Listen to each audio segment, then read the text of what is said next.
Tonight's Wednesday's Child Story, a call for families with a heart for children with special needs. The goal to find a forever home for Alex.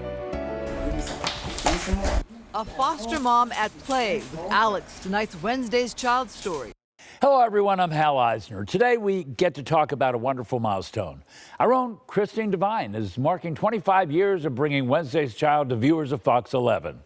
That's more than 2 decades that we have been partners with the LA County Department of Children and Family Services.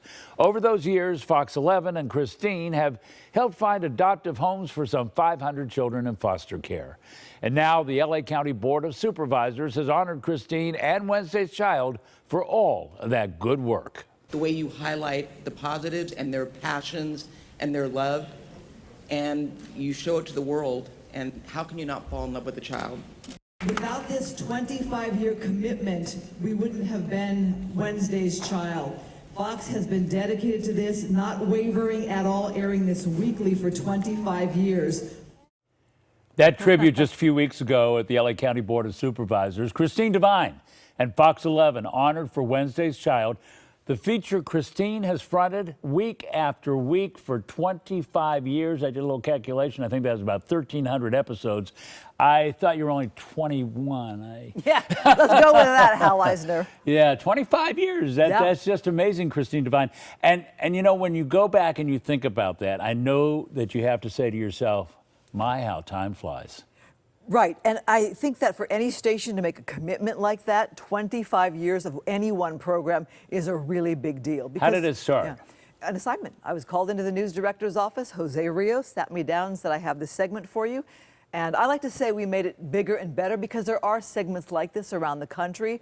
I like to think we're one of the model programs, and our social worker coordinator will tell you much more about that. Well, let me ask you this. I mean, when you first got that assignment, like you and I, you know, we go to the assignment desk or we talk to our managing editor and they say, here's what we'd like you to do today.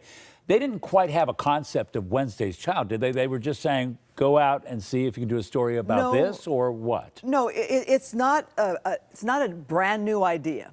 I'm going to just say that we made it bigger and better. But for me, it was a bit of a difficult assignment because my own family had been foster and adoptive parents. And not every day is an easy journey. And I walked that walk, so I knew what came with it. And actually, I fell in love with the kids through telling their stories. And it healed a lot of the stuff that my family went through. And as an adoptive child, how did that affect your thinking around this particular concept of Wednesday's Child? Okay, so I wasn't adopted myself. When my mom married my father, I was born to a single mother. When my mom married my father, then I took his name. So I was adopted that way, but I wasn't in foster care. They did take a boy from foster care whom they adopted, and then some refugee children who were foster children.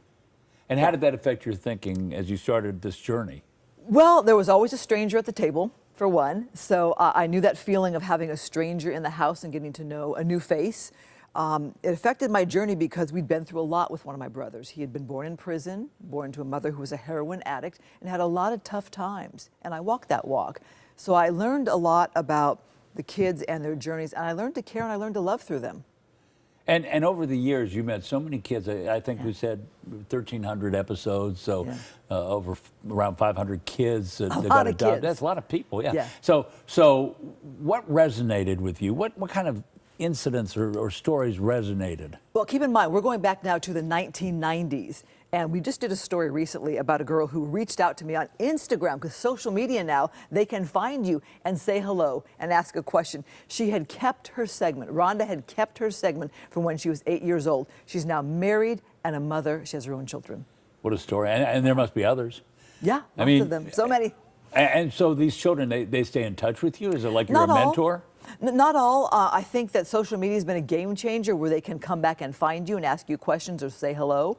But most kids, they either get adopted and kind of go about their life, or perhaps they emancipate from the system and go about their life. So I'm not really in touch with that many. We used to have a reunion, which was great to reconnect. But that was when we had some big time sponsorships. So, well, what a remarkable platform, though. I mean, you know, we think of television as being a great place to talk to you folks out there and to share information and what have you.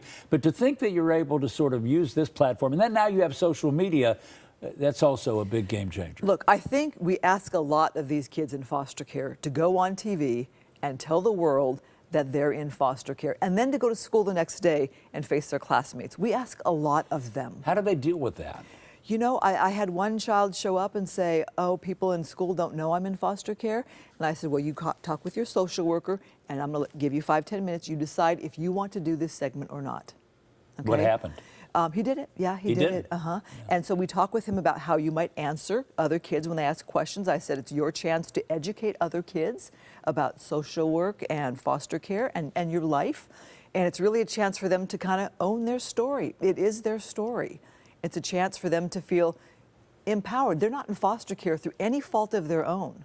It's through abuse, neglect, or abandonment. So we want to empower them to walk the walk that they're walking with strength. I've known you a long time. I know you're a very humble person.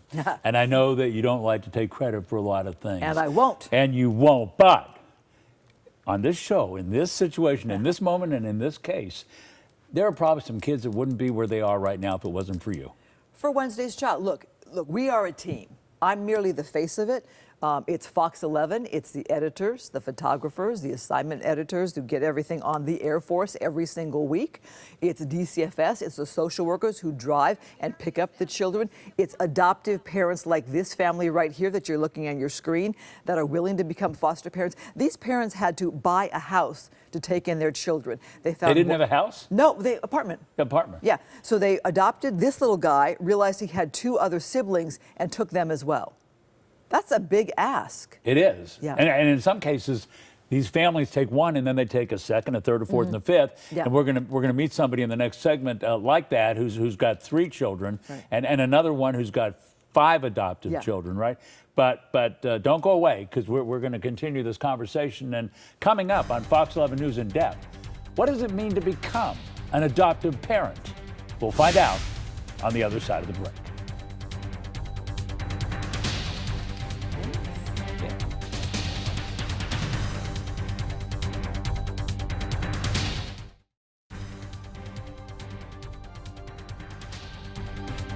Welcome back. What happens after those kids that are adopted end up in homes? Let's find out from some other folks that are joining this conversation. Fonda Sandoval, who just happens to be a social worker who's adopted 3 children, and also William Wong, who is with the Department of Children and Family Services and works directly with Wednesday's Child. Yes. And I want to, before we get into a conversation here, I want to bring up some statistics that I think are pretty significant. This is a program that's run for 25 years. There have been 455 adoptions as a result of it, and there are 75 more adoptions that are pending. The Wednesday's Child program also does some other things. It's helped dispel stigmas against foster children. It has highlighted kids who've historically had trouble finding homes, such as large sibling groups, children with special needs, and older children. One more thing, as we pointed out in the last segment, Christine's parents were adoptive and foster parents as well.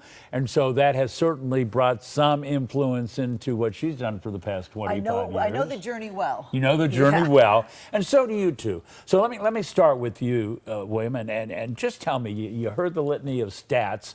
Is that interesting to you? To me, it sounds monumental.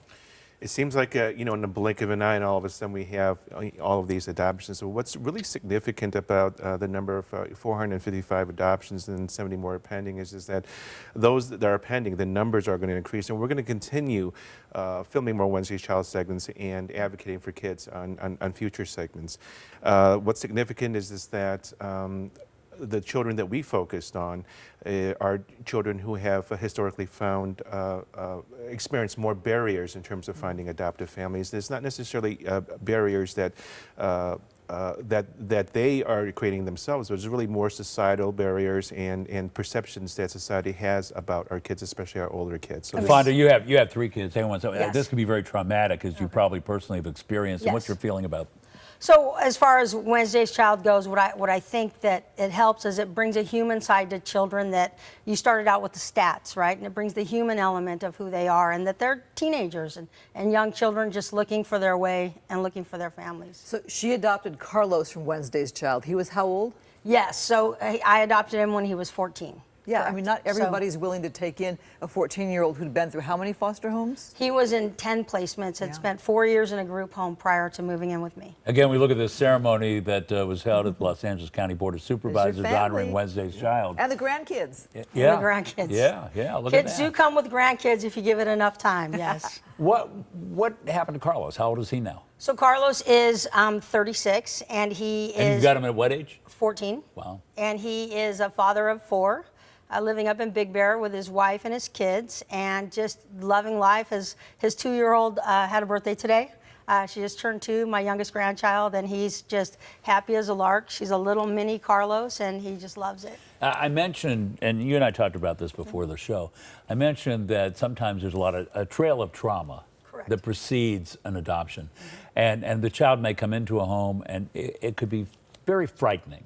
I want to be here, but I don't want to be here, right? Yes, absolutely. And what it is what I encourage families who are looking to adopt older kids or children who have experienced trauma is to find their gratitude in different ways. Thank you doesn't come easy. I love you doesn't come easy. Or it does, and you've got to be cautious with that as well.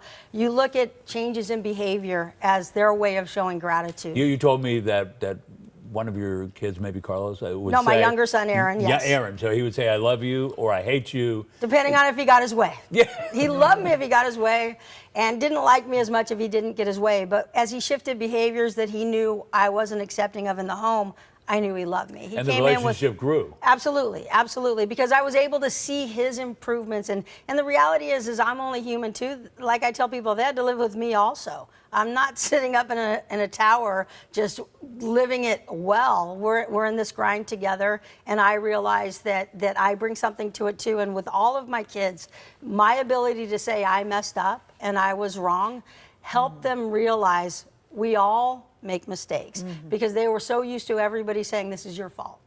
So, William, let me... Oh, go ahead. Yeah, I just want to have Will weigh in, because you were so moved by the fact that there are grandchildren now in this greater picture. Why so? Well, this is the whole purpose of what we do. Part of family is creating that lineage of family, this legacy, and it was just a really beautiful thing to do. When we first started doing Wednesday's Child together, I never thought that I would view our adoptive parents as becoming grandparents. I always kind of had them in this kind of fixed sort of view, but our adoptive kids and their families will progress and continue to grow their families And break some of those cycles. break some of those cycles, and also be very strong contributive members of their communities as well. Let me raise this question. There may be some people out there right now that would like to adopt children. What's involved in the process of adopting a child? First process is getting an assessment done, especially if you're adopting through the foster care system. There are certain clearances and certain studies that we would have to do. And part of the reason for the studies is to help you understand your capacity for parenting and what you might really be looking for. Sometimes families go into the process really focus on maybe pursuing adoption with an infant or a much younger child, but through the therapeutic work with their social workers assigned to the case, they come to a realization as to perhaps maybe broadening their perspectives and perhaps maybe welcoming an older child. So let me get a final thought, because we only have a minute left. And again, 25 years. 25 years. She doesn't look 24, no, does 28. she? She started young. The kids keep me young. Kids keep you up. 25 years. Final thought of what this vehicle, Wednesday's Child, has done to help put children and families together. Well, it's helped families see children for who they are and see their personalities versus their statistics. And I just think that people are drawn to individuals and individual sibling sets in that way. So. And William, last thought. Yeah, just telling their complete story. I think that the public has sometimes unintentional misperceptions about our kids, and Wednesday's Child has allowed us to tell their complete story, to illuminate all of the great things about them that get overlooked. Okay, now I'll have a terrible day in the newsroom if I don't give you the last word. Yeah, I had a moment today where a young man I've known for over a year, maybe 2 years, messaged me, said, I've never told you this, but I was in foster care and I had been abused, and I've never told anyone. So I think Wednesday's Child reaches so many more people who weren't on the program and touches them and gives them hope. All right, Christine, thank you both very much as well.